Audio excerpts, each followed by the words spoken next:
Yes.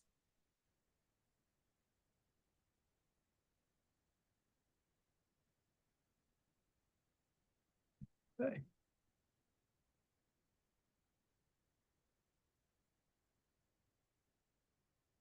Okay. Hello, bonjour everyone, and welcome to today's AMEC webinar, Game on Making Measurement Engaging in PR Education.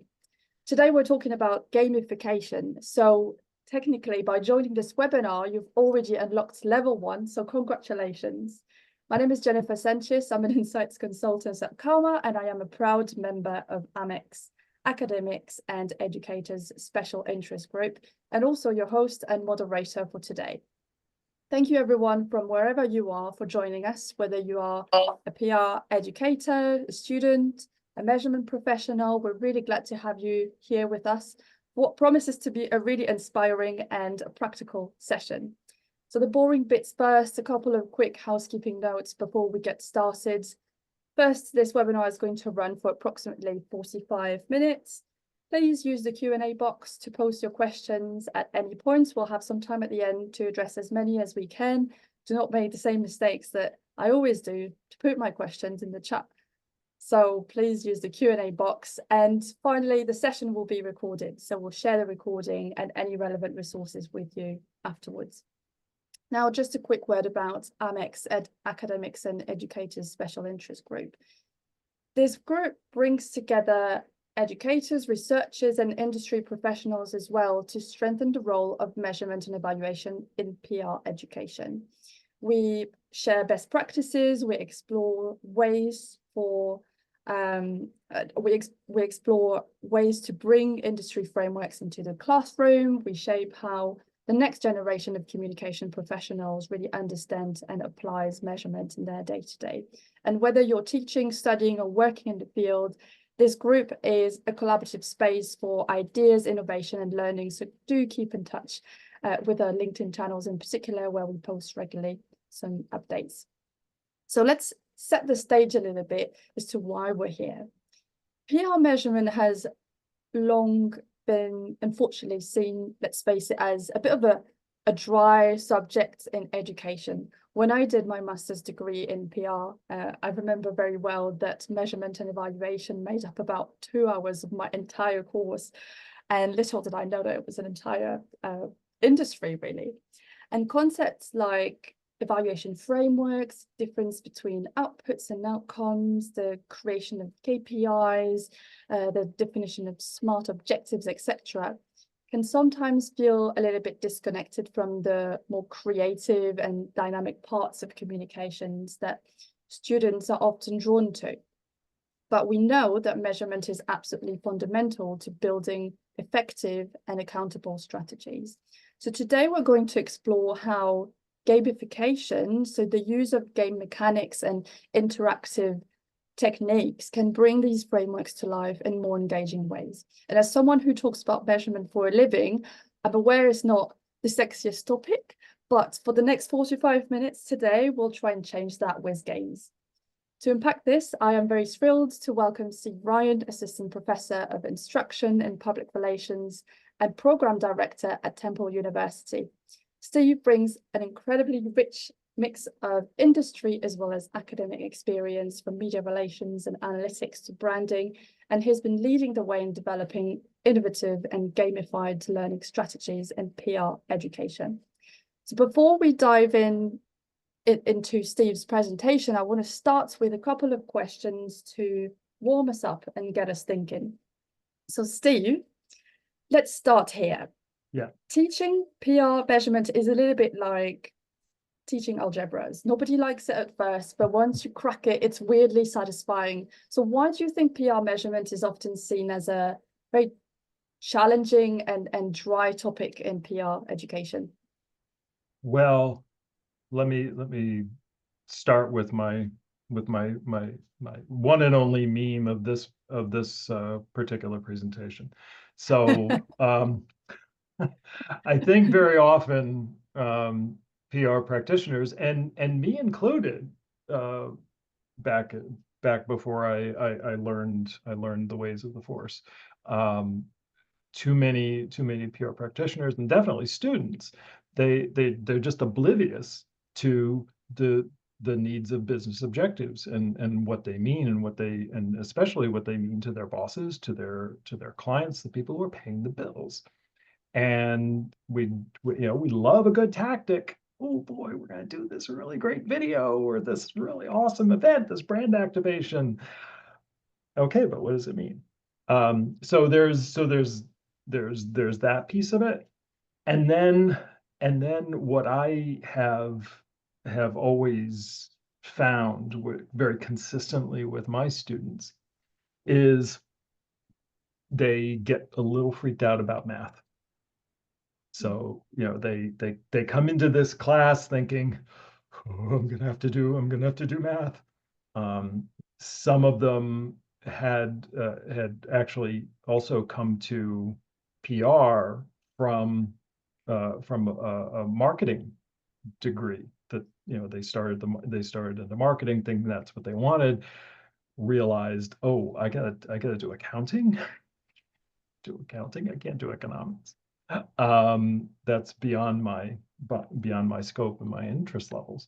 So they come in with some of that misconception, and so once they get a little bit more comfortable with the fact that, all right, multiplication, division, addition, and subtraction, it's not going to get any more complicated than that. If you've survived research methods and statistics, you'll be fine here. And that's and all of them have at that point. It's our research methods class is a prerequisite for this. So they've gotten the worst of the math behind them. So once they realize that, and once they they get comfortable with the level of math, they kind of relax a bit. Yeah, I can relate to the freak out about math bit because that was me. Totally. I am 100% transparent with. Yeah, and I almost failed algebra. I almost failed algebra. A lot of people can feel that, I'm sure. And other than your brilliant use of memes and presentations, how do you manage to position the importance of measurement when introducing it to students for the first time? Well, I guess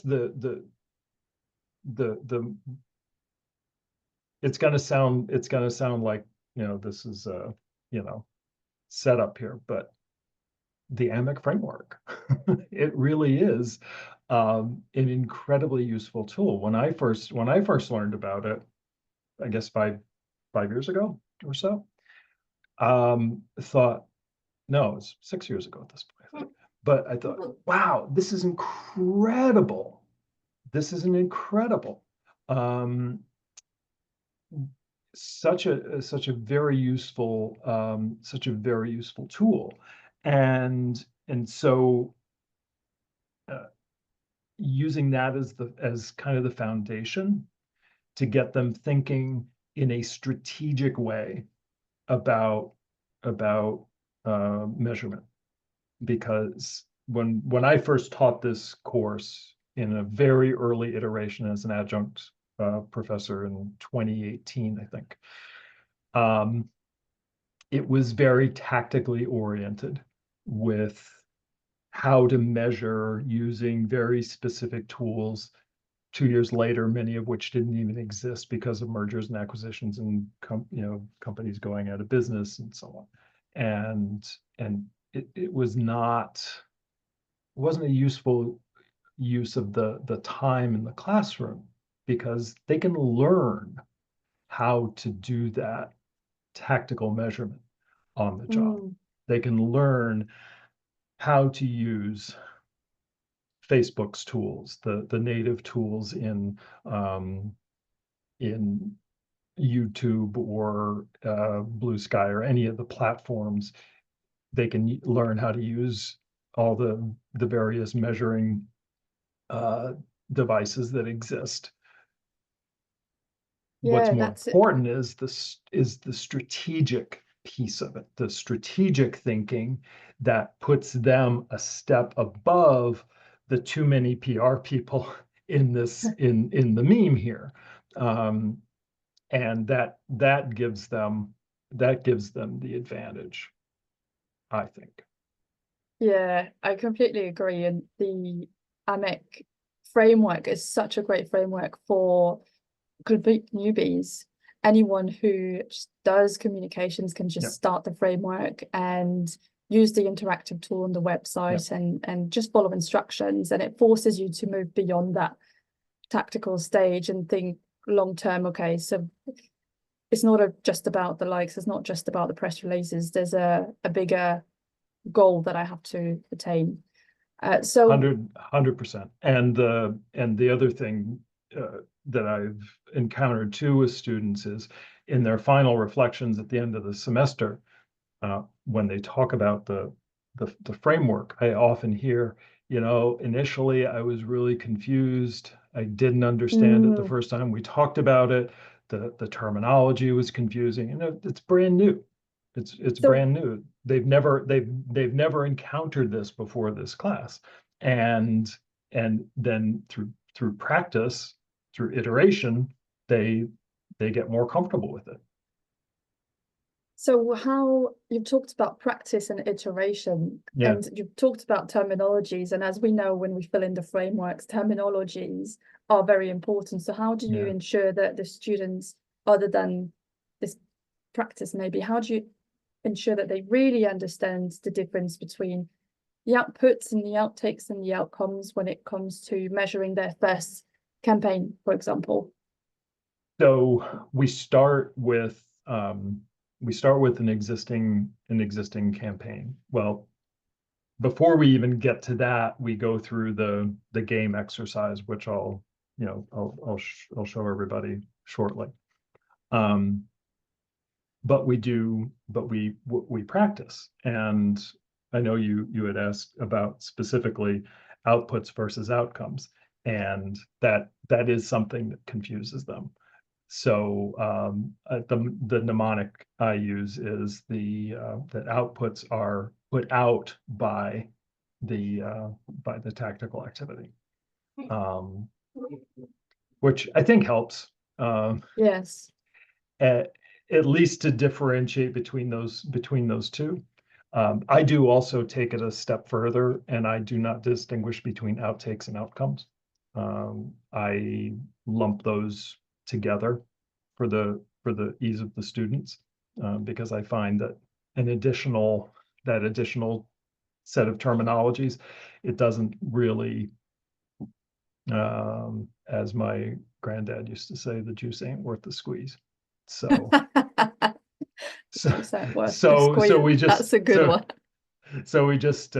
combine those two under one umbrella. So that leads to my next question then, which is around that balance between having fun, but Yeah, also make sure that people understand what you are yeah, trying to teach them.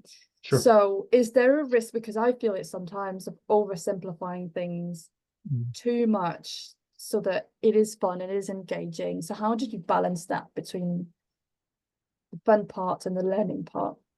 Well, given the fact that they've never encountered this framework for measurement before, I don't think there's a risk of oversimplifying it, That's because true. the whole point is them developing this foundation for measurement. So the way I've started out with this in the class is using the game and some other definitional um, processes to get them accustomed to the the terminology, how the pieces interact. And then Yeah. from there, we move to a couple of different types of case studies. So the first one I use is very tightly defined, and I show them a campaign that ran in the United States of, let's say back in 2017, maybe 2016. It was called the Whopper Detour. And look it up on YouTube. It's actually it's a pretty interesting little campaign that used geofencing as its tactic. And so I show them the reel that contains it contains some nice video clips from media. It contains a lot of statistics about the outcomes and the organizational impacts achieved by the campaign. And then we use that to fill out the AMEC framework. So then they work in small teams. Okay, so what do you think the organizational objective is that they're trying to support with this? And show them the restaurant brands, the holding company that owns Burger King, show them their vision, values, and mission. All right, find the business objective on this screen, and there are actually several that it supports. And we go through that and discuss what, how each fits into each section of the framework. And I've done my own gaming out of how it might work, what outputs, what outcomes, what organizational impacts, and we walk through it step by step. And then the next phase after that is to give them something that doesn't have any framework to it at all. I give them a fictitious case study using IKEA. They're all familiar with IKEA. And tell them you're in charge of an awareness campaign for their sustainability initiatives. Map it out using the framework. And then they do that over the course of 1 or 2 class periods. And we listen to their report outs and discuss. Yeah, it seems to be a good way to build it. It's definitely a great tip, because I see it with my clients. When you start talking about the theory, it makes it very hard for them to fill in the framework. But when you bring it back to a tangible campaign or something that happened in their sector, it makes it a little bit easier. But what's interesting is for you to say, okay, once we've done that exercise once, then we don't need the framework. It's almost like we ask the students to internalize their thinking, and it's what the framework forces you to do, is to have that wow moment and say, oh, okay, so this is how it works, and you have to internalize it to then move to the more strategic parts.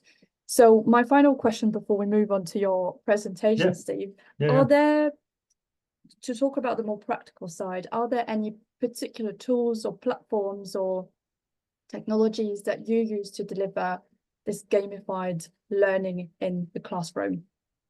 Well, the game is quite literally a board game. there's no technology. It's I made up a half a dozen game sets with the game boards measure 2 feet by 3 feet.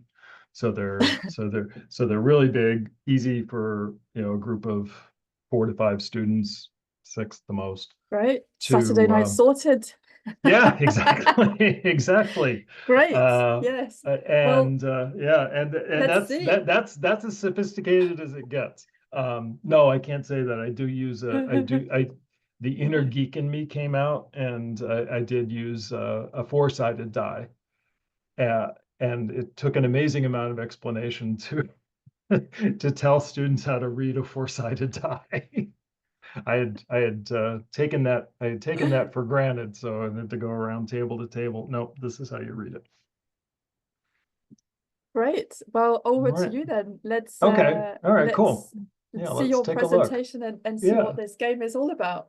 Okay, so let me start out with, first of all, another thing that I'll go ahead and show you, another thing that I do in class. I do ask students about, like, what do you think of when you think about measurement? What do PR practitioners think about? And you'll hear things like, oh, likes, shares, engagement. Okay, yeah, cool. Those are great. We love those kinds of outputs to measure our activities, to measure our tactics. And then I have a student pick one and write it down on a piece of paper. So in this case, likes. And then I produce from my pocket a perfectly normal coin purse. Perfectly normal coin purse. And then ask the student to take that little piece of paper and fold it up and put it into the perfectly normal coin purse. And then I ask the question, all right, well, look, we love the likes, we love the shares, we love the engagement, we love the open rates, the click-through rates, we love the dwell time on our web pages. It does tell us a lot, but what do you think the bosses care about? What do the clients care about? And inevitably somebody says, oh, they care about money. Bingo. So then I open up the coin purse, ask the student to reach inside, and then what do they pull out? Money. So that's how we also start out the conversation. So anyway, and if anybody's interested, I can tell you where I got that. All right. So first off, it starts off with a shift in how we think about the customer journey. Start out talking about the marketing funnel and the fact that I hate it. I hate the funnel, and the reason is the metaphor doesn't work for me because it's passive. It's gravity. You drop something in a funnel, it goes from the top to the bottom just like that. And that to me is problematic because it doesn't take into account measurement along the way. It's kind of like a pachinko machine, it bounces around and gets to the bottom and it comes out in an advocacy, yay. And I say this because this is an important part of the framework for the gaming. So I've taken to flipping it upside down as a mountain because that is much more of an accurate analogy, because at any point along that journey to advocacy, we can lose customers. They can just abandon. They can give up. We can make it too difficult for them. We lose their interest. They get distracted by a competitor. So yes, we can measure getting them to that vaunted spot of advocacy, but we can also then measure them along the way. So we spend a lot of time talking about the metaphor of the mountain. So I set up the graphic, talk about our target audience, who we refer to lovingly as PJ or puffer jacket. And then we move into the game. And the game board looks something like this. This is going to follow our path up the mountain, and we'll start to learn about the AMEC framework step by step along the way. So the first component is, because I want to show them or help to illustrate for them that sure, you don't have to use this planning. You could be successful, or you might not be. So starting out, they roll dice to make a decision as to whether or not they're going to go, they're going to use the AMEC framework, or whether or not, or if they're just going to forego planning and they're just going to dive right into their campaign. So if they do use the AMEC framework, there are a variety of steps along the way where, they have to, it takes a few turns to get them behind, about, maybe 2 to 3 turns behind the folks who went past the planning process and just started immediately into the campaign. So there are things along the way that are helping them understand why the AMEC framework is useful. You convince your client of its value, roll again. You convince your client engagement is better than reach, roll again. So we're starting to also introduce some topics and concepts that we're going to be using later in the semester. I do this about the second or third week of the semester. You need to increase the variety of inputs, and so on. Then once the game starts, there's a variety of spaces. So the spaces look like this. We have variables, and I'll show you the variable card a little bit. We have some accelerated spots to jump around. I game tested, and it was way too long, so I had to make some adjustments. Along the way, they are charged with earning goodwill tiles, and they get these little counter tokens, little plastic tokens. And those goodwill tiles are things that they collect or lose along the way as they advance through the game. That's ultimately what's going to determine the winner of the winner of the game. Although the ultimate objective of this is to learn about the framework, learn its terminologies, and understand a little bit better how it applies to measurement, and also to have some fun, quite honestly.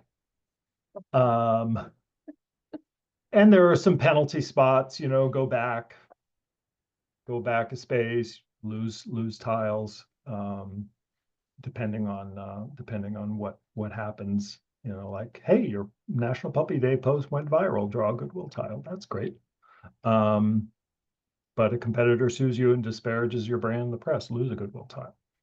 Some of the things are within your control, some things are beyond your control. So that also helps to illustrate the fact that, yeah, you know what, you can plan, but stuff still happens. So we'll go ahead here. I'm just going to dramatize the role play here. So Jennifer, give me a random dice roll between 1 and 6. 3. 3. Okay, so you go 1, 2, 3. All right. Audie forgot your Insta handle because you didn't repeat it enough. Lose a goodwill tile. Uh-oh. So each Not space good. has each of the spaces has something that again is kind of reflective of practice. And when if they happen to land on the variable spot, then we have these little cards that they draw that tell them what, whether they lose a turn, lose or gain a goodwill tile, but also using it as an instructional moment. The students are asked to read the cards, read the spaces to one another in their game groups. So campaign landing page performs poorly on mobile, causing Audie, that's our audience person, and other visitors to abandon the site, lose a goodwill tile. Unless you use the AMEC framework, you would likely have learned your audience relies on mobile while you are gathering inputs. So then you get then you draw a goodwill tile instead. So this is where that initial, the going through the planning stage versus not starts to make an incremental difference in terms of what happens in gaining or losing tiles. There's also one card in the deck that has an ethical test. Your client asks you to do something unethical as a condition of working on your account. You report it and quit the account, and you have to go back to the beginning. But then you draw 5 goodwill tiles because you did something ethical. And actually had a student win the game in their group who got sent back, which was rather serendipitous. Wow. And then, when I started out talking about the mountain, why I don't like the mountain, because it looks like advocacy is the end. When we get to the end of the game, they have to roll again to determine whether their Audi character becomes an advocate or a detractor for the game. So they roll to decide. They wait for others to join them, and then the big reveal comes, and that is the game's not over. And I bring out another game board that now takes them along another journey that is that's related to keeping the customer, the audience, engaged in the brand, and the fact that even though they've become an advocate, it's not necessarily going to remain that way.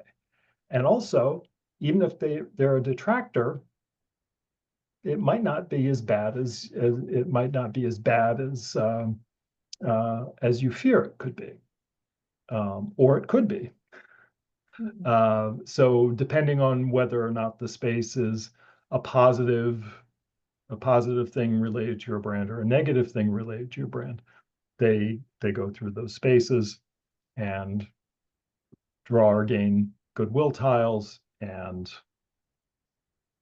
once they reach the end, that's the end of the game. They tally up the tiles, and then they have a reflection on the game. And there were a lot of really good comments from students when they after they finished the game, realized that, oh wow, gosh, we had somebody in our group who won, who hadn't gone through the framework, but they could see from the rest of the game that, wow, I got kind of lucky here. Yeah. It would have been more optimal had I gone through the planning process. But that is true. You could get lucky. You don't have to go through the planning process. Is it safer? Is it more strategic? Absolutely it is. But you could get lucky. But do you want to rely on that? Do you want to rely on dice rolls? Or would you rather have a little bit more planning and strategery in your back pocket? And as a result of the focus that we put on this over the course of the semester, I've got some student comments here that I'd like to share, and this is specifically about the AMEC framework. I love this one, that the framework principles could be applied to other areas of life. I thought that was great. knowing why you're doing something and being intentional about how you're going to achieve your goal. Yes. I thought that was so meta. I loved it. Very profound. I found the layout and organization of the model helped me personally construct a campaign. Normally I struggle. I was writing down goals, data, inputs every step of the way, it was easy to look back and make sure I wasn't missing anything.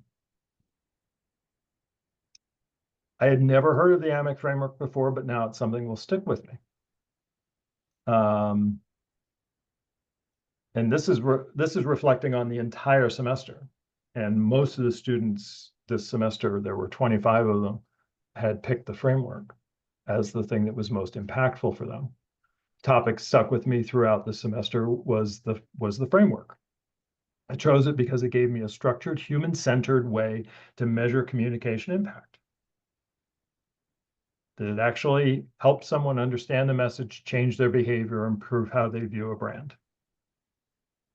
So it was beyond just the measurement, looking at when you approach communication strategically, you're actually focusing on what the ultimate outcomes are, which I thought was brilliant.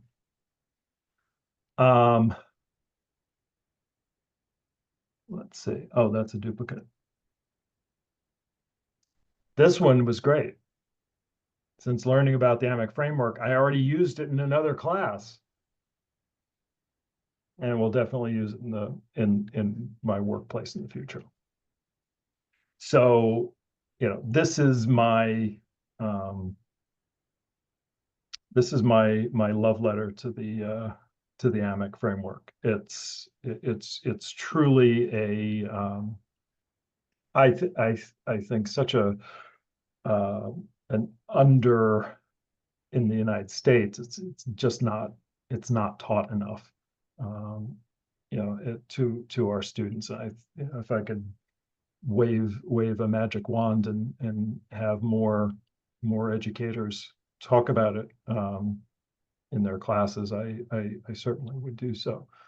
And I bring it up with any educator I talk to when we're discussing measurement, because it's not only is it a useful teaching tool, it's an incredibly useful practical tool for when they get into the job market. Amazing. Thank you so much, Steve. That was truly fascinating. I loved the upside down marketing funnel and that board that showed that there are many things that are outside your control. You always have ethical tests along the way. And the fact that when you think you've reached the end, when you think it's game over, no, actually, what do you do with your advocates now? Or what do you do with your detractors? And I loved how you touched on the fact that the framework isn't a mandatory tool at the end of the day, but it provides that strategic safety net. And also it's a great strategic planning tool. So I'm sure it sparks lots of ideas for everyone here. So let's open up to the audience now. We've got a few minutes to answer a couple of questions. So first question for you, Steve. Do you, yes. And I think I know, I'm quite biased on this one, but do you think gamification has a role to play in professional development and training? So not just in the classroom, but in agencies and in-house teams. Oh, sure. Because think about how do you like to learn? When you really think about how do you like to learn? Do you like to learn sitting, listening to a lecture? Or do you like to learn with some kind of involvement? And it absolutely does help as a teaching aid at any level of education. That's great. Second question. What advice would you give to educators looking to start integrating gamification into their PR and comms measurement curriculum? Well, leave lots of time. leave a lot of time. Practical answer. Yes. And because this literally started out, and I have a slide here. Am I sharing the right desktop? Yeah. This was how the game started out. I doodled on my whiteboard in my office, and that was it. And it took months of development to try to get this put together. Also, if you're an educator and you have access to a resource like at Temple, we have our Center for the Advancement of Teaching, and this is an organization that exists to help instructors improve their pedagogy. Rely on them and seek out their help. I was actually lucky enough that one of the consultants there is a big gamer. He does board games. He plays D&D. Perfect. He's great, and he helped me test it and then test it. So and was test that and test it again. Was that then a spontaneous idea? Because I was going to ask, what inspired you to introduce gamification into your PR measurement course? Because you showed that sketch. I was walking the dog, and I was walking the dog, and I was thinking about it was leading up into the semester, and I'm always thinking about ways that I can improve my classes, and thinking about, okay, where are the students really struggling with concepts? What are some things that I'm doing right now that I could do differently? And I think when the penny dropped, as I was going through that presentation that I normally give, that illustrates the person walking through the mountain, and thought, wait a minute, what if I did this as a game? Because I have a whole slide deck that has this person kind of traveling along. And I thought, well, instead of just putting it up on a slide, what if I did it as a game? And that's where it started out. That's amazing. Just walking the dog, right? Yeah, walking the dog. My best thoughts come from when I'm walking the dog. I have a dog, so I can empathize with that. Got lots of great ideas when I take my dog out. So we're nearly at the end of our session, but before we go, a huge thank you to you, Steve, for such a rich and inspiring presentation today, and to all of you for your thoughtful engagement. So my key takeaways from today, really, first, gamification isn't just about making things fun. It's about making learning stick through interaction, reflection, and practice. Also, measurement can be accessible and exciting when taught through really hands-on and creative methods. And clearly you've shown so much creativity to us today, so we know it's possible to make measurement accessible. And also there's a really growing value in bridging academic frameworks with industry tools to prepare students for real-world success. So if you would like to continue the conversation, please consider joining and engaging with AMEC content. We're always looking for new voices and ideas. Thanks again for joining us today. We'll be sharing the recording very soon. In the meantime, have a lovely day, everyone, and see you next time. See you at the next event. Bye. Thanks very much, everybody.